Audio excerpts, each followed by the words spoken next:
Hallelujah. So we've been doing a series, God's Combined Harvester. You know, the harvest is great, but the laborers are few. Yeah? And remember, we were talking about a combined harvester. It's a multifunctional machine that is used in agriculture. And it is used to harvest crops. There are different types of crops, over 80 different types of crops. This machine can harvest them. And we're likening that to the Holy Spirit.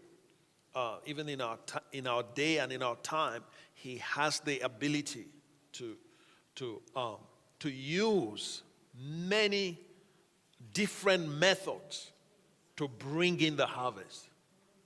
To bring in the harvest.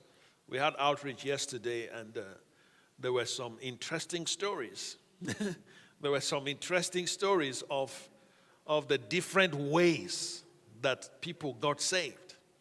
Some got saved, some, are on their way. But one thing I can say is this: when you share the word with someone, all right, I want you to know that you are not the one saving the people. It's the Holy Spirit. Amen. Yeah, so when you speak and you leave, it is not the end. Don't think that it ends with the conversation you had. It doesn't end with your conversation. Your conversation opens that person. Your conversation opens that person to the Holy Spirit.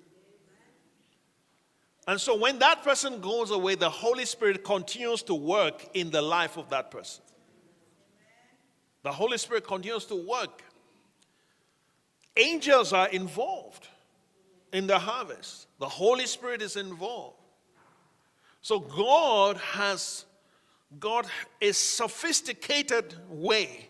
If man can sit down and develop a combined harvester, right? Think about God. Think about God. God also has His own ways of reaching people, but we are part of God's program. Somebody once said, well,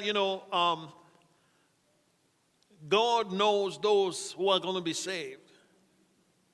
Those who are destined for salvation will be saved without your help. Interesting. And so years ago, there was a theological strain that brought about a certain teaching that actually limited the Great Commission to an extent. Okay? It limited the Great Commission to an extent that, look, it doesn't matter. God knows there are those who are predestined for salvation. And there are those who are destined for perdition. Can you imagine that? And so if you don't, even if you go and speak to them, it doesn't really matter, because God knows those who are supposed to be saved. And so I remember reading and studying about William Carey, who is the father of modern missions, right? When this guy came and wanted to go to India as a missionary, they fought him. They said, God knows those people who are going to be saved. You don't leave God alone. Can you imagine the danger of religion? And so, but the guy continued. He moved with the stirring of the Spirit of God in his heart, and he went. And my goodness, God really used him in India to bring in a harvest and to impact that nation significantly. Go study history, you'll see it there. So, but today, let's look at our text from Matthew chapter 9, verse 35. It says, then Jesus went about all the cities and villages, teaching in their synagogues, preaching the gospel of the kingdom, and healing every sickness and every disease among the people. But when he saw the multitudes, he was moved with compassion for them, because they were weary and scattered like sheep, having no shepherd. He was looking and he said, oh my goodness. I remember years ago, a friend of mine, we used to pray together, and we used to go out, evangelize, and so on. But this guy has a calling of an evangelist. And so there is a way he used to respond to people that I just couldn't understand. So one time we were standing by the bus stop, and this is in Lagos, where you have a sea of people. Okay, when here in Joburg you have traffic of cars. In Lagos you have traffic of people. So when you are walking, you have to be careful, not to step on someone.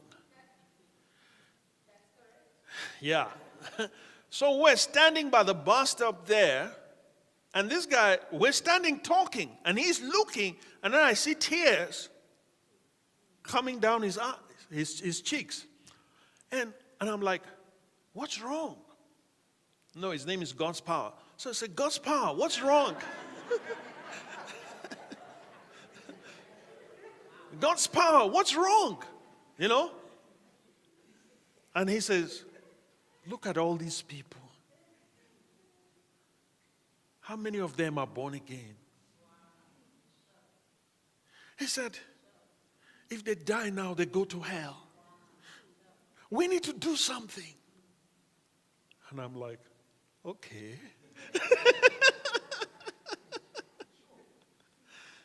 Yeah, but you see, he looked, and I believe he could see, just like Jesus saw here. He was with his disciples, and he looks and he says, he is moved with compassion. He saw them as sheep without shepherd. They were weary and scattered. And he was moved with compassion. Compassion is something that gets you to do something. You can't say, I have compassion, and say, oh, sorry, yeah, sorry. No. Compassion is not like that.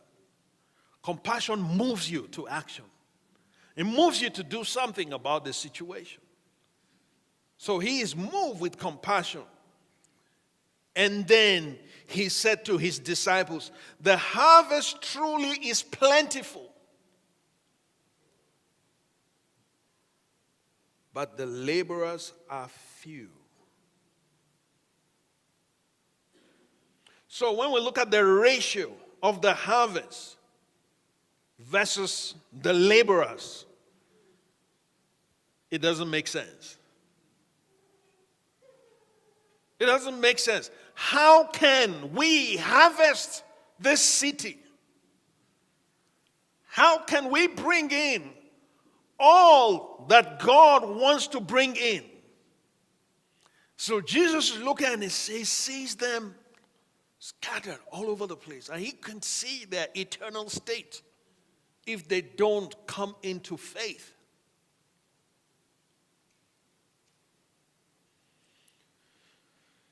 But then, what does Jesus do?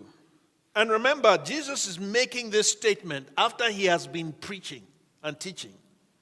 He's been going all over the place, preaching and teaching. He's been teaching in their villages, preaching and declaring the gospel of the kingdom. He's going everywhere, preaching and healing the sick and so on, performing miracles. And after that, he's probably exhausted, and he looks and says, I have done so much, and yet, look, there's still so much. There's still so much to do. There are still so many people to heal. There are still so many people to get saved. There are still so many people to share the gospel with.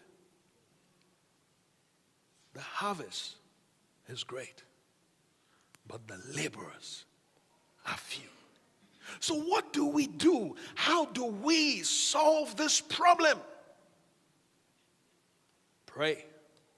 First step, he said, let us pray. He says, therefore pray. Pray the Lord of the harvest to send out laborers into his harvest. So the Father is the Lord of the harvest. So Jesus says, let us pray to the Lord of the harvest that he will send out laborers into his harvest. Right? I said to you that the word send is ekbalo. Come on, somebody say ekbalo. Yeah, to ekbalo you means to compel you, to push you out, to force you out of your comfort zone, get you out into action. Many of us are too comfortable to obey God. Many of us are too blessed to think about our neighbor. It's a sad case. Come on. Just look straight. Nobody will know I'm talking to you. Yeah. You know in Midrand, everybody is just so, you know how it is. You know how we do it in Midrand, right? Just, yeah. Talk to somebody about Jesus? No. The Holy Spirit will do it. He's a combined harvester. He'll do it. I just mind my business. I mind my business, God will mind his business. Really? Yeah. So let's get that out of our minds. Let's get that mentality out of our minds. Amen? So Jesus says, he says to them, let's pray. And then the next thing we see in chapter 10, verse 1 is that then he called his 12 disciples to him and gave them power over unclean spirits to cast them out and to heal all kinds of sickness and all kinds of disease. So he says, let us pray. And then as we pray, you are part of the answer to the prayer. So immediately he calls them and then he gives them power. Why? You are part of the solution to the lack of laborers. Do you get my point? Yeah. So as he says, let us pray, they don't just pray and then walk away and go about their normal business as usual. No, they pray, and after they pray, he says, okay, guys, come. Now, it's time.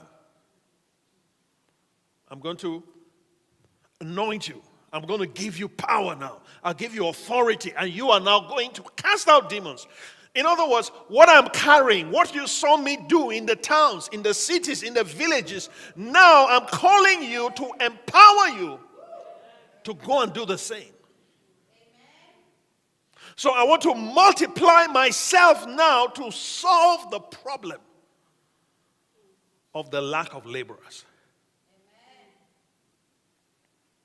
So are you ready to be part of the solution? Are you ready to be part of the solution? The harvest is great. The laborers are few. Okay? The song says, we will go. Huh? Great is your harvest.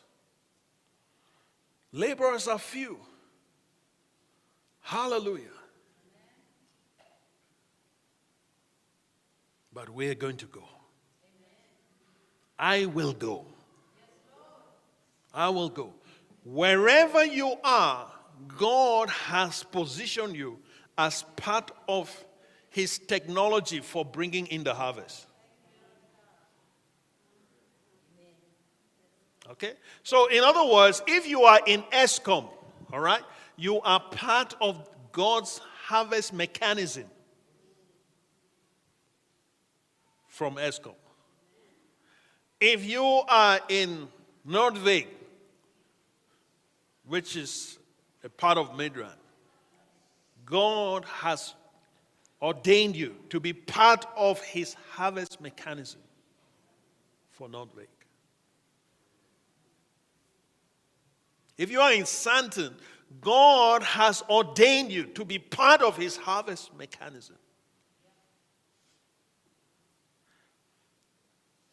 The Holy Spirit is the one that is supervising, and he is in charge of all of this. But I want you to see that God there are many ways that God works to bring in the harvest. Many, many ways. There's no one single method that God uses. He uses many methods. But let me show you a few things. Let's look at John, St. John's Gospel. Keep your finger here. Maybe we'll come back if it's time. John chapter 1.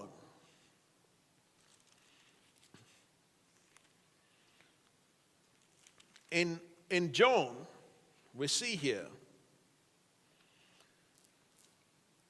verse 29, okay? The next day, John saw Jesus coming toward him, and he said, "Behold the Lamb of God who takes away the sin of the world." Okay? And then he says, "This is he of whom I said, after me comes a man who is preferred before me. For he was before me. I did not know him, but that he should be revealed to Israel. Therefore I came baptizing with water." All right. Now this is his cousin. Remember that. John the Baptist is his cousin, right? But what is he saying? Why is he saying, "I did not know him"?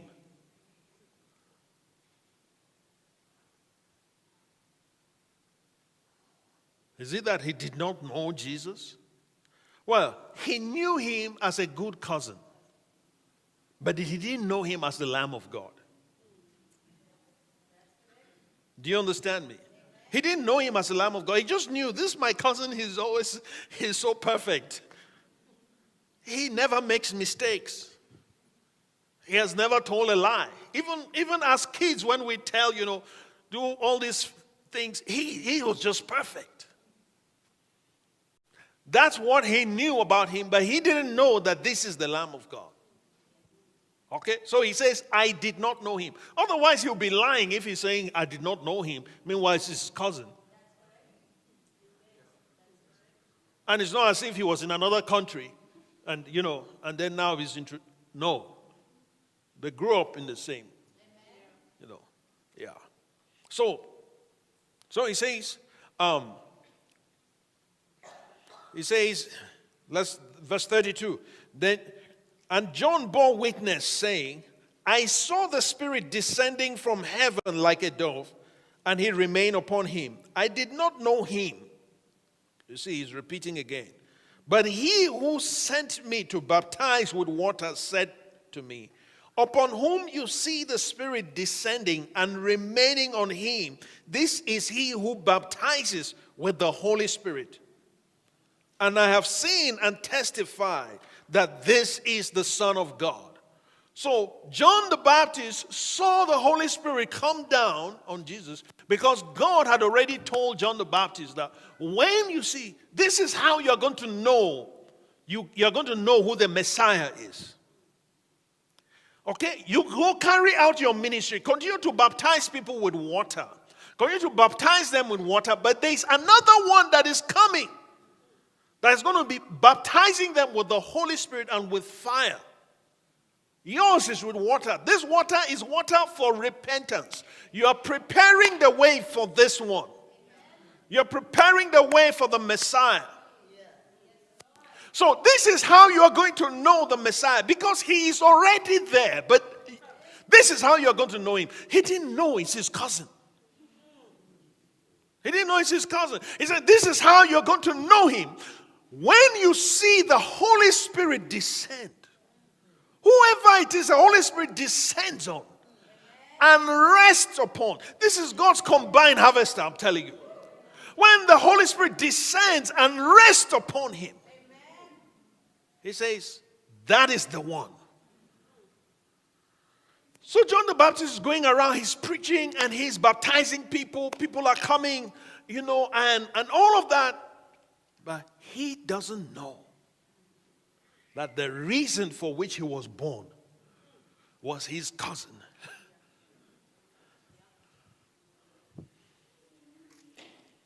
But so, because he saw this happen, he saw the Holy Spirit descend on Jesus and rest on him in Jordan when he baptized him. He says, "This is the Lamb of God." So he makes that statement when he sees Jesus coming towards him. And then look at verse 35. Again, the next day, John stood with two of his disciples, looking at Jesus as he walked. And he said, "Behold, the Lamb of God." Jesus is just quiet. He hasn't preached, he hasn't said a word to anybody. But John, introduces Jesus and announces that this is the Lamb of God. Then two disciples heard him speak, and they followed Jesus. So two of John's disciples, John had his own disciples. Jesus at this time had no disciples. Okay? Jesus was being prepared by the Father for 30 years. He was preparing for his ministry. And he's about to begin. John the Baptist, meanwhile, has had his ministry and he is about to end. Okay? He's about to end and Jesus is about to begin. So, John the Baptist has some disciples. They're disciples who followed John the Baptist. And so two of his disciples followed Jesus. The moment he said, "Behold the Lamb of God," they said, "Oh, wow." They said, "Why do we continue with you?" This is the main person you've been telling us about. John has been preparing them for Jesus. He has been preparing them for Jesus. And it wasn't an offense for John to say, "So are you guys leaving me?" No. That's what he was preparing them for. He was preparing them for Jesus. So now he says, "Behold the Lamb of God." And then two of his disciples heard him speak and they followed Jesus. Then Jesus turned and seeing them following him, said to them, "What do you seek?" And they said to him, "Rabbi," which is to say, when translated, "Teacher, where are you staying?" He said to them, "Come and see." They came and saw where he was staying and remained with him that day. Now it was about the 10th hour. So it was about 10 in the morning when this happened. And then they spent the day with Jesus. Okay? And one of the two who heard John speak and followed him was Andrew, Simon Peter's brother. So now I want you to see how God orchestrates things and how the Holy Spirit is at work here. John, first of all, God is the one that helped John to see who the Messiah is, who the Lamb of God is, right? So John makes that statement. The Holy Spirit moves on the heart of those disciples and say, "Hey, you need to follow him." Okay? So they follow him. They follow him and so this is Andrew. It says two of the disciples of John. So probably the other disciple was John. We don't know. But we know that Andrew is the one that said, where am I again? Verse 40. Okay. One of the two who heard John speak and followed him was Andrew, Simon Peter's brother.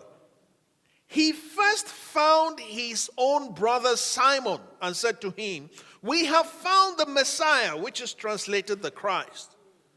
And he brought him to Jesus. So you see, John speaks, okay? John speaks, the Holy Spirit uses what John says to bring people to Jesus, okay?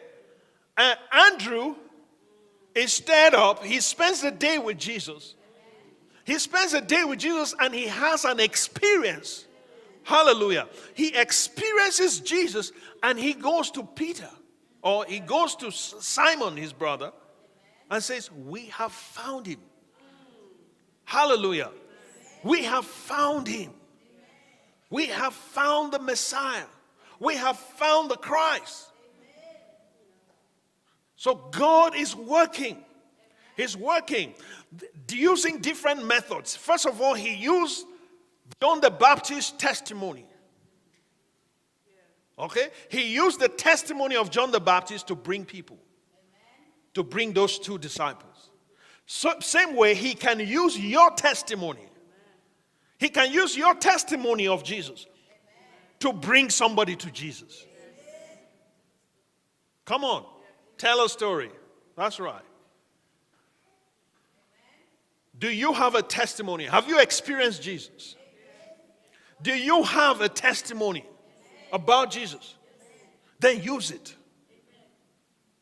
Use it.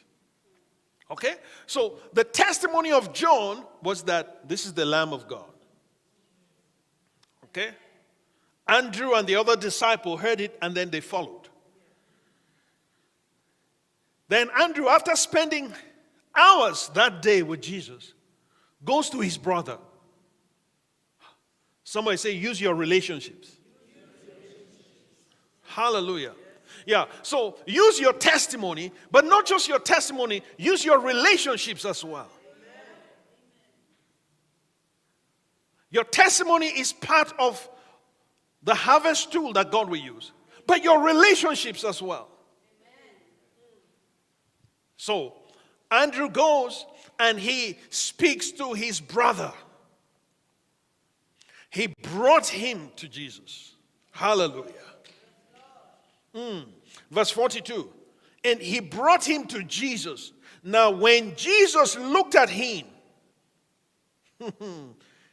Jesus says, you are Simon, the son of Jonah. You shall be called Cephas, which is translated a stone.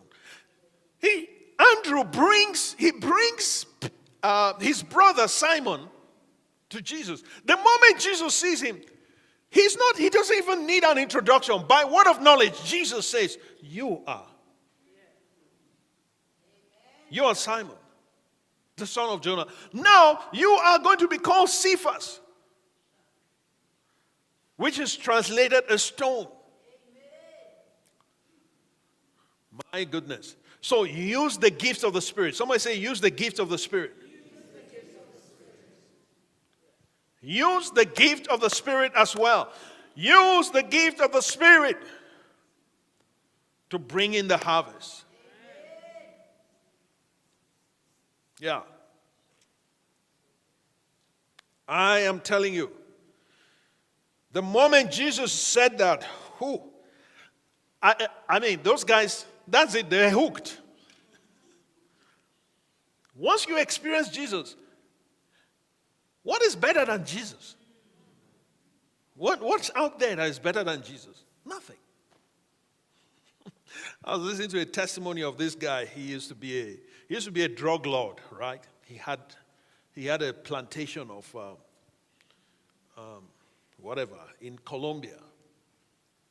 So he had an industry of drugs, right? And long story short, anyway, the guy got saved. He gets saved, and when he receives the Holy Spirit, I mean, he felt he was so high. He says, "This is better than cocaine." That's his testimony. He said, this is better than cocaine. So people that are going into drugs and all those things, you know what? They don't know. There is what they are looking for. There is a high that Jesus can give that is far superior and has no side effects. Yeah. So he tasted Jesus. When he tasted Jesus, he says, ooh. No. I'm not going back to that stuff anymore. And that was the end. He never sniffed cocaine anymore. And started going around talking to his friends and saying, listen, guys, there is something better. There is something better. And that is Jesus. So he used these relationships to now bring in the harvest. And now the harvest has become a church. Hallelujah. What a testimony. Then look at verse 43. He says, the following day Jesus went to Galilee, and he found Philip and said to him, follow me. Another method. He didn't preach. Follow me. Powerful. You ought to be telling people, follow me. Yeah, follow me. Follow me. Follow me. I'm going to church. Follow me. Come on. I'm going to church. Follow me. Yeah, I dare you. I dare you to tell someone to follow you. Yeah, follow me. Follow me to Jesus. Follow me to church. I'm going to church. Follow me. I'm coming to pick you up in the morning.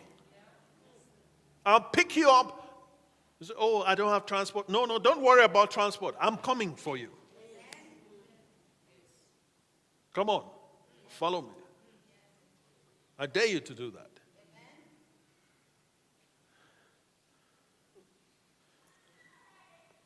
You should have people following you. You know, it's John Maxwell that said, if you say you are a leader and no one is following you, you are just taking a walk.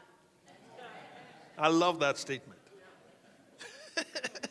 You're just taking a walk. Because leaders have followers. And we're all called to lead. We're all called to lead. So who are you leading?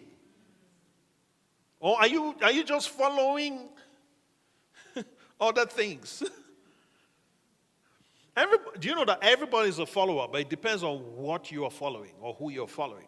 Some people follow trends, some people follow fashion, some people follow, they're soccer stars, some people follow, some people follow Orlando Pirates. I don't understand. I just don't understand.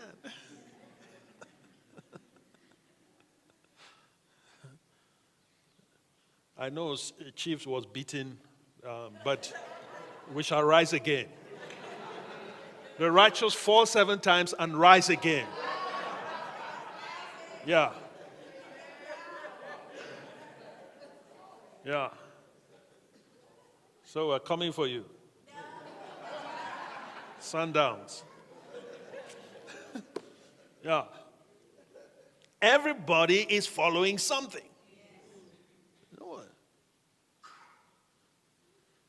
So there are some people, they just follow trends. Like if everybody puts earrings, the whole ear is full of earrings.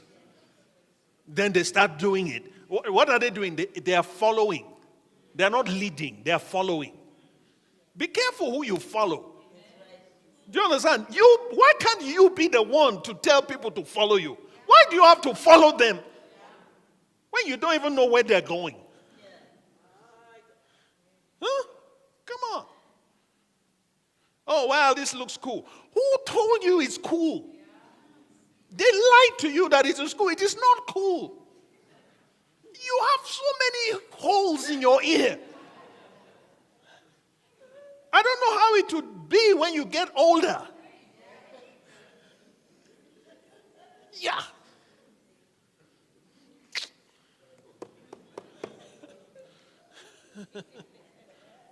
You think you'll be young forever?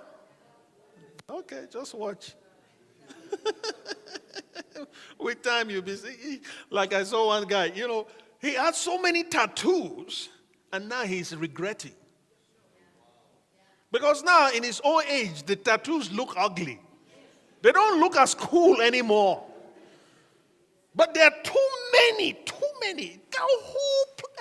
Everywhere, head to toe. What is that? It was following somebody. Turn to your neighbor and say, neighbor, be careful who you follow.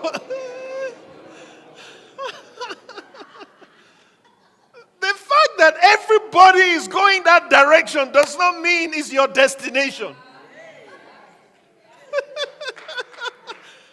Come on. Yeah.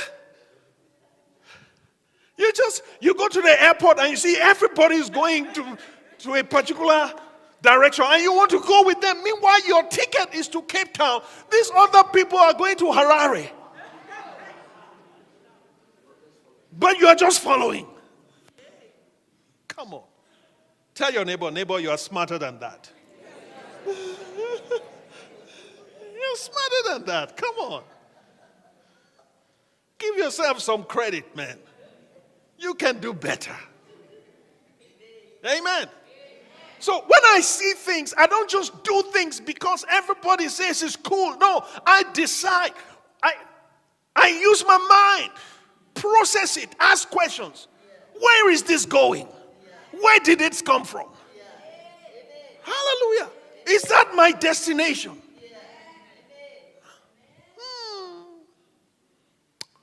Oh my goodness. Honestly, if I were you, I would stop following popular opinions. Stop it. It's not good for you. Majority is not the voice of God. Your concern have to do with me. My hour has not yet come. His mother said to the servants, whatever he says to you, do it. I love this woman. She didn't get offended. She didn't get, petty. No.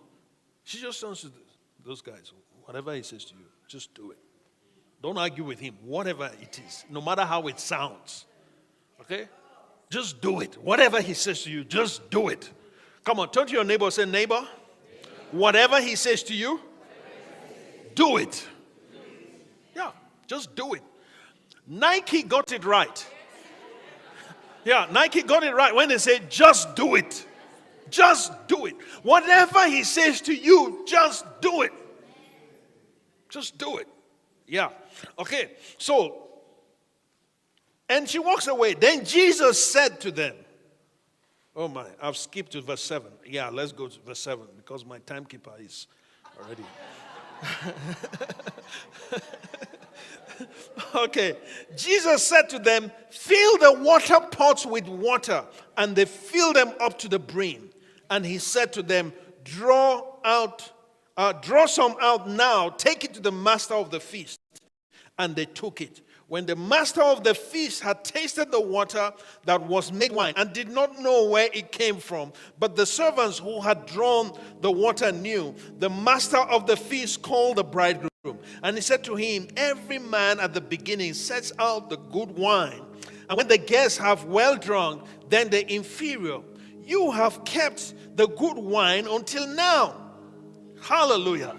Then look at verse 11. Come on. It says, this beginning of signs Jesus did in Cana of Galilee and manifested his glory, and his disciples believed in him. Hallelujah. So you see here that another method God used here was signs and wonders. Hallelujah. So he can use your testimony. He can use the testimony of others. Come on. He can use your relationships. He can use your words. He can use the gifts of the Spirit. But he can also use signs and wonders. My Lord, God's combined harvester is in our midst. Hallelujah. And he wants to use you. Yeah. You might not be an evangelist, but it makes no difference. He can use you. Whether you're an evangelist or not. You can be a shy person. He can use your shyness. Because no matter how shy you are, you have relationships. And he can use relationships. There's nothing. All you need to do is to place it into his hands. Place it into his hands and he will use it. He will use it. Glory to God. Mighty God. Mighty God. Oh, Makasunda Bradabaha. Why don't you just begin to pray? Just tell the Lord, Lord, use me, use me. Here am I, use me. Use me to bring in the harvest. Use me to bring in the harvest, oh God. My Lord and my God. My Lord and my God. Jesus, Jesus. Oh, my Father, my Father, my Father. In the name of Jesus, we pray, oh God, that you will use us to bring in the harvest. Let your anointing, use our testimony, use our words, my God, use our relationships. Oh God, use us to manifest your glory. Use us for signs, wonders, miracles, to bring in for the sake of the harvest. Use our money to bring in the harvest. Use our everything to bring in the harvest. Lord my God, use us. Use us, oh God. My Lord and my God. Mighty God. We thank you, we thank you. We want to be part of your solution to the shortage of laborers. My God, we avail ourselves. Come on, avail yourself to him. Tell him, Lord, I want to be, yes, part of the end time harvest. I want to be involved. Yes, use me to bring in multitudes.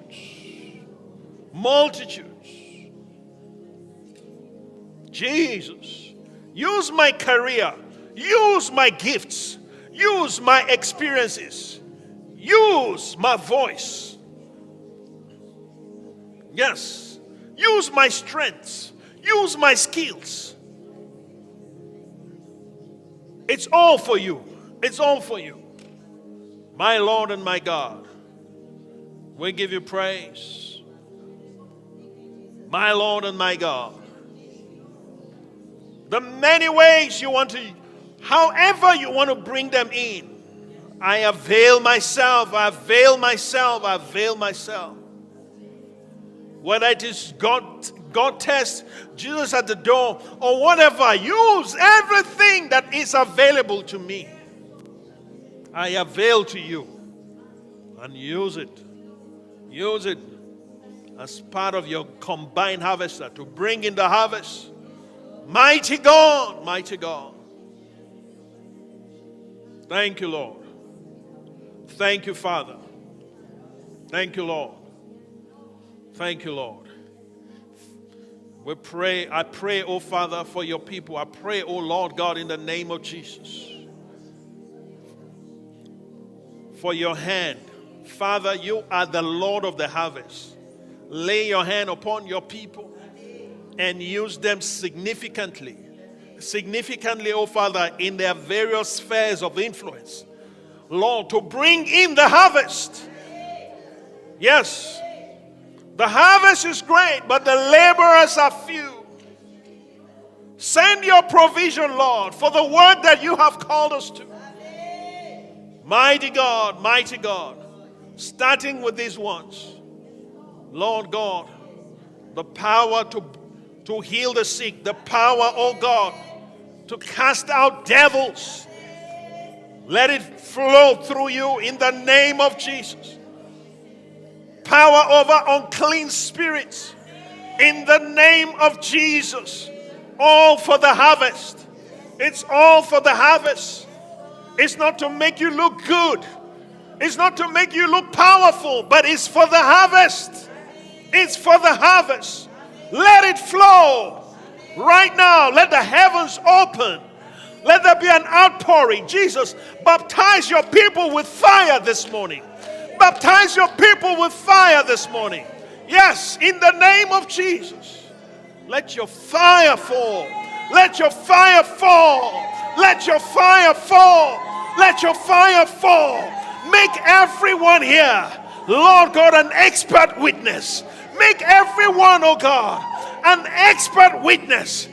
Make everyone, oh God, part of your combined harvesting in the name of Jesus, to bring in the harvest from the north, from the south, from the east, from the west, oh God. In the name of Jesus, I call in the harvest through these ones. In the name of Jesus, let the gifts of the Spirit begin to manifest through them. Lord God, let your power begin to manifest through them. Anoint their hands, anoint their words.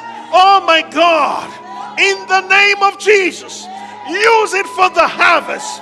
Use it for the harvest. In the name of Jesus, let your power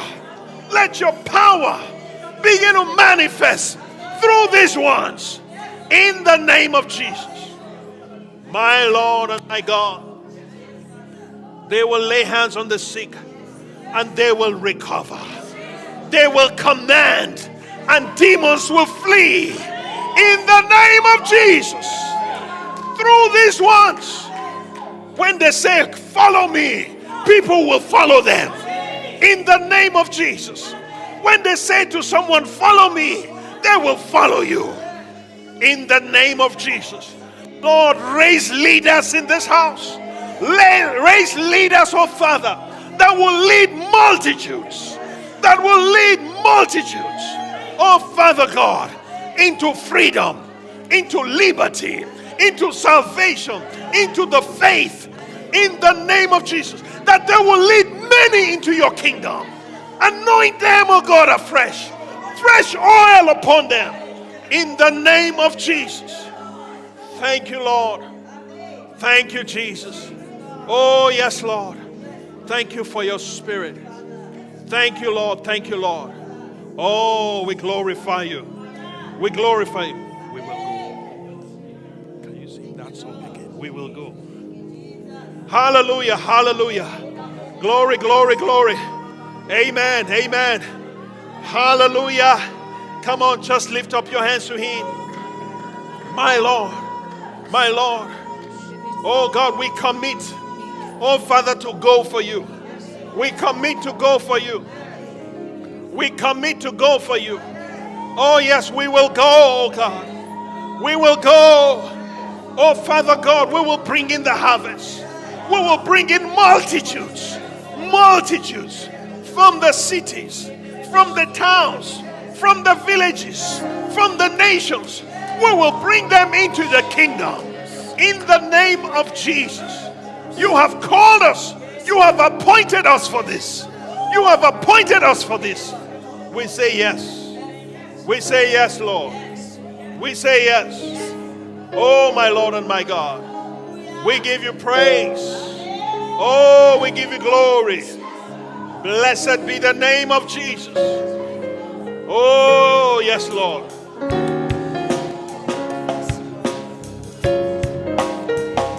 Thank you, Lord.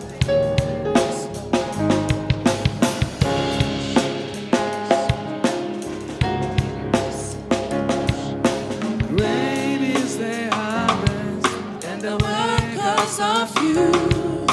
Send your provision, Lord, for the work you sold us to, that we might reap and we might sow. Send us out, we will go.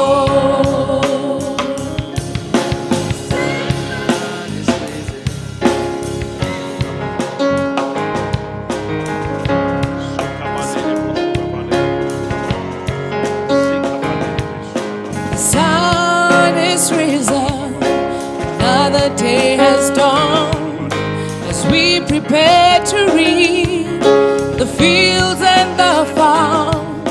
As time is moving forward, there's so much more to do. Lord, we are here and we'll respond to you. Great is the harvest for the workers of you. Send your provision, Lord, for the work you called us to, that we might reap and we might sow. Send us out, we will go.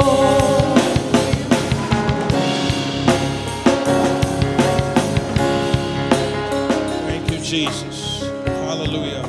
Send us out, we will go. Is that your prayer this morning? Lift up your hands to the Lord. Say this after me. Heavenly Father, I dedicate myself. I commit myself to become part of your harvest. To become part of your combined harvesting team. To become part of your combined harvesting team. For the end times. For the end times. Hallelujah. Father, anoint me. Yes. Anoint me afresh. Anoint me. Use my life to bring in the harvest. Use my life. Use my words. Use my relationships. Use my abilities. Use my resources. Use my skills. Use my words. And use my life to bring in the harvest. It's about your harvest. It's about your kingdom. Anoint me. Let the gifts of the Spirit manifest through me. Use me for signs, wonders, miracles, to heal the sick, to raise the dead, to cast out devils. Hallelujah. Use me to bring in your kingdom. Hallelujah. Amen. Thank you, Father, for this morning. I bless you for everyone. I declare your kingdom, hallelujah, will be fully expressed through these ones. In the name of Jesus. Thank you, Lord. Amen. Amen. God bless you real good. Sit down. I want to call Pastor Ocean. Come on. Please, come on.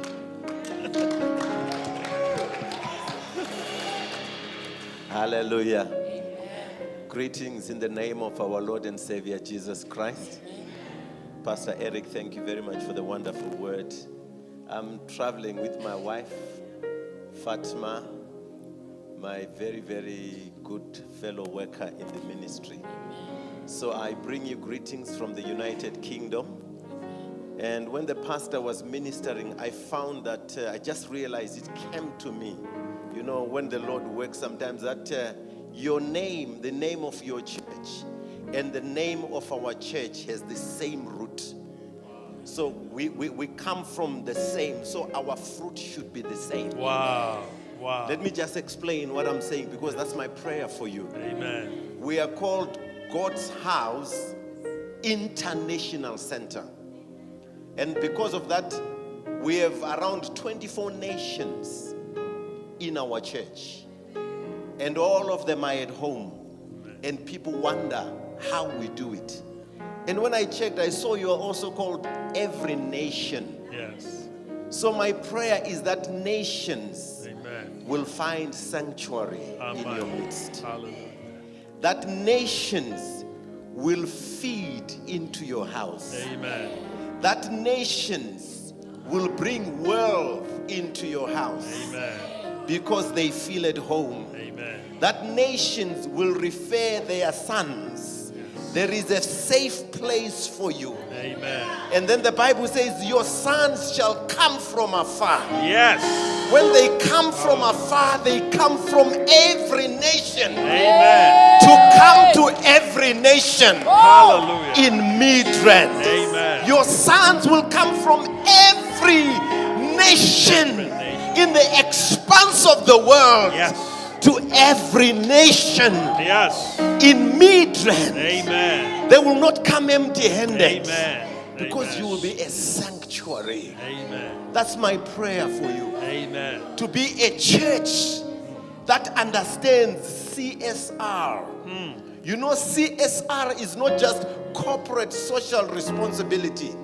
It's church social responsibility. Oh my goodness. Not just church social responsibility in the ways of the world. Amen. Because our social lives Hallelujah. are a spiritual life. Yes. So that you will have a CSR, which is a church spiritual responsibility. Amen. Where people understand the ways of the Spirit, Hallelujah. the impact of the Spirit, the life of the Spirit. Amen. I pray that you will grow into a mighty tree.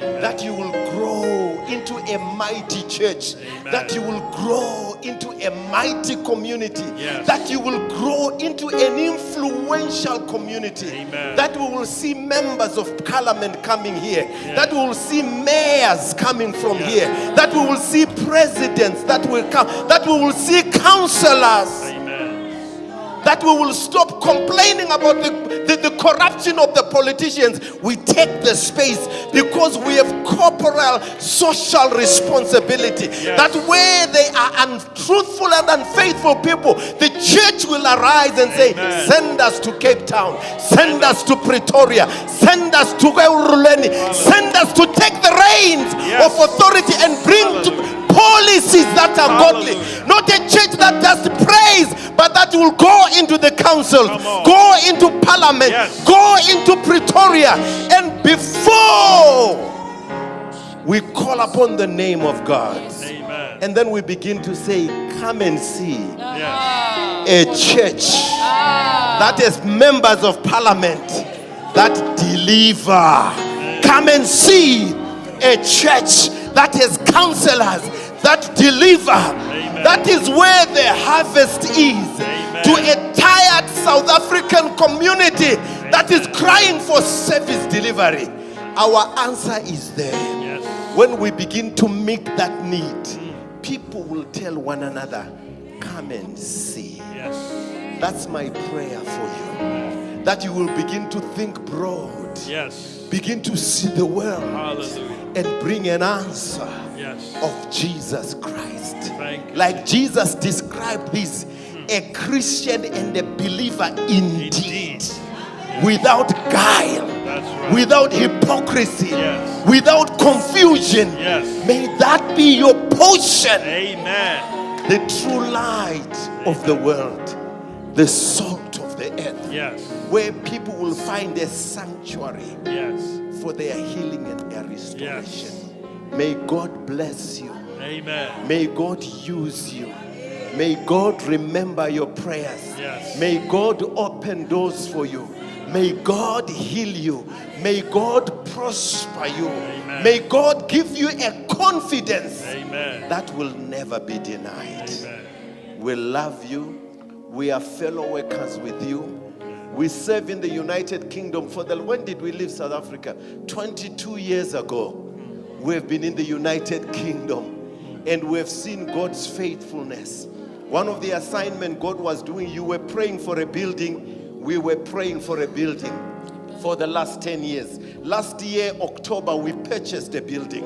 And now you have also purchased a building. That's right. Our God is able. Amen. We pray that your building will be used as a community center. Not just a building that opens on a Sunday, but where there is a flow of traffic right. like those Lagos streets Yes. the pastor was talking about.